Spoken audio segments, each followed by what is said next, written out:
Hello friends, क्या आप जानते हैं कि दुनिया का सबसे बड़ा खजाना क्या है? सोना या चांदी नहीं, बल्कि काला सोना यानी कच्चा तेल।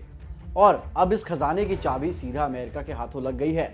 वेनेजुएला के राष्ट्रपति निकोलस मदुरो की गिरफ्तारी के बाद अब चर्चा इस बात की है कि आखिर वेनेजुएला के अथाह तेल भंडार से अमेरिका कितनी मोटी कमाई करने वाला है। आज के इस वीडियो में हम समझेंगे तेल का वो खेल जो अमेरिका की तिजोरी भर सकता है। आज हम अंतर्राष्ट्रीय राजनीति के एक ऐसे अध्याय को समझेंगे जहां लोकतंत्र और मानवाधिकारों की बातों के पीछे तेल का खेल छिपा है। हम बात कर रहे हैं वेनेजुएला की। अमेरिका और खासकर डोनाल्ड ट्रंप के वेनेजुएला में दिलचस्पी कोई नई बात नहीं है। जानकारों का मानना है कि ट्रंप प्रशासन के लिए वेनेजुएला का मुद्दा वहां की आज़ादी से कहीं ज्यादा वहां के तेल के विशाल खजाने से जुड़ा है। लेकिन सवाल यह है कि वेनेजुएला यहां तक पहुंचा कैसे। दरअसल वेनेजुएला पिछले 2 दशकों से गहरे आर्थिक संकट में फंसा हुआ है। आज यह देश लगभग कंगाल हो चुका है। साल 2018 में यहां महंगाई दर 63,000% के डरावने स्तर पर पहुंच गई थी, जो देश की डूबती अर्थव्यवस्था और उसकी करेंसी की गिरती कीमत का सबसे बड़ा सबूत है। साल 2025 में भी हालात बहुत अच्छे नहीं रहे और महंगाई करीब 500% दर्ज की गई थी। जब भी किसी देश की अर्थव्यवस्था पूरी तरह फेल होती है तो वहां राजनीतिक अस्थिरता अपने आप बढ़ जाती है। वेनेजुएला के साथ भी यही हुआ और इसी राजनीतिक संकट और मानवाधिकारों के बहाने अब अमेरिका की नज़र वहां के तेल के खजाने पर अपना कब्जा जमाने की है। तो क्या यह वाकई में लोकतंत्र की बहाली की कोशिश है या सिर्फ संसाधनों पर नियंत्रण की जंग? यह एक ऐसा सवाल है जो हमें ग्लोबल पॉलिटिक्स की असली सच्चाई सोचने पर मजबूर करता है। आपको जानकर हैरानी होगी कि दुनिया का सबसे बड़ा कच्चा तेल भंडार किसी खाड़ी देश के पास नहीं, बल्कि वेनेजुएला के पास है। रिपोर्ट्स बताती हैं कि वेनेजुएला के पास करीब 303 अरब बैरल कच्चा तेल मौजूद है। अगर इस तेल को सही तरीके से निकालकर ग्लोबल मार्केट तक पहुंचाया जाए तो यह वेनेजुएला की पूरी किस्मत बदल सकता है और उसे दुनिया के सबसे अमीर देशों की कतार में खड़ा भी कर सकता है।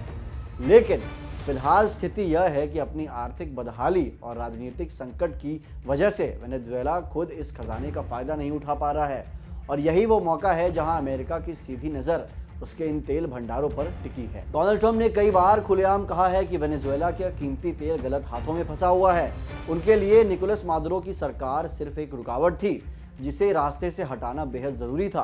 अमेरिका चाहता है कि वहां एक ऐसी सरकार आए जो उसकी बात माने। लेकिन इस पूरी राजनीति के पीछे का असली खेल क्या है? असल में अमेरिका द्वारा लगाए गए कड़े सैंक्शंस और सत्ता बदलने की तमाम कोशिशों का एक ही मकसद था, वेनेजुएला के तेल के दरवाजे अमेरिकी कंपनियों के लिए खोलना। ट्रंप प्रशासन की रणनीति साफ रही है कि वेनेजुएला के संसाधन का इस्तेमाल अमेरिकी हितों और वहां की इकोनॉमी को फायदा पहुंचाने के लिए किया जाए। सीधे शब्दों में अगर कहें तो यह आज़ादी की लड़ाई कम और दुनिया के सबसे बड़े तेल भंडार पर कंट्रोल पाने की जंग ज्यादा नजर आती है। लेकिन रुकिए, ट्रंप का यह दांव सिर्फ सस्ती दरों पर तेल हासिल करने तक ही सीमित नहीं होता। इसके पीछे एक बहुत बड़ी रणनीतिक चाल छिपी है।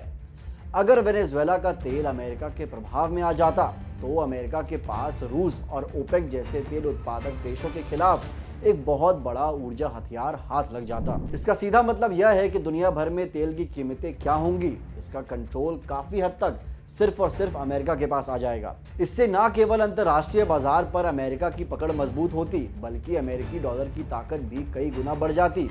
हालांकि यह रास्ता इतना आसान भी नहीं है। वेनेजुएला के इस खजाने तक पहुंचने और उसे संभालने में अमेरिका के सामने अभी भी कई बड़ी चुनौतियां खड़ी हैं। अब बात करते हैं उस असली खजाने की जिसके लिए यह सब कुछ हो रहा है। अंतर्राष्ट्रीय अनुमान बताते हैं कि वेनेजुएला के पास कुल 300 अरब बैरल कच्चा तेल जमा है। अगर हम इस तेल की कीमत सिर्फ $40 प्रति बैरल भी मान लें तो इस पूरे भंडार की कुल वैल्यू लगभग $12 ट्रिलियन बैठती है। यह रकम इतनी बड़ी है कि यह भारत की मौजूदा GDP से तिगुना से भी ज्यादा है। यही वह असली वजह है जो अमेरिका को वेनेजुएला की ओर खींच रही है। आज दुनिया वेनेजुएला को सिर्फ एक संकटग्रस्त देश नहीं, बल्कि ऊर्जा की एक सोती हुई महाशक्ति मान रही है। इस आंकड़े को और भी गहराई से समझने के लिए चलिए एक छोटी सी तुलना करते हैं। साल 2025 में हमारे पड़ोसी देश पाकिस्तान की कुल GDP लगभग $410 बिलियन रही। अब इसकी तुलना वेनेजुएला के तेल भंडार से कीजिए। अगर हम वेनेजुएला के तेल की कीमत कम से कम $40 प्रति बैरल भी लगाएं तो वहां छिपा खजाना करीब $12 ट्रिलियन का है। यानी सिर्फ तेल की कीमत ही पाकिस्तान की पूरी सालाना कमाई से 30 गुना ज्यादा है। आप अंदाजा लगा सकते हैं कि यहाँ संपत्ति कितनी विशाल है। यही वजह है कि वेनेजुएला को आर्थिक बदहाली से बाहर निकालने के लिए केवल इस तेल भंडार का सही इस्तेमाल ही काफी है। लेकिन एक बात ध्यान रखने वाली है, कागज पर ये आंकड़े जितने शानदार दिखते हैं, हकीकत में इन्हें हासिल करना उतना ही चुनौतीपूर्ण है। दरअसल यह सिर्फ एक अनुमान है।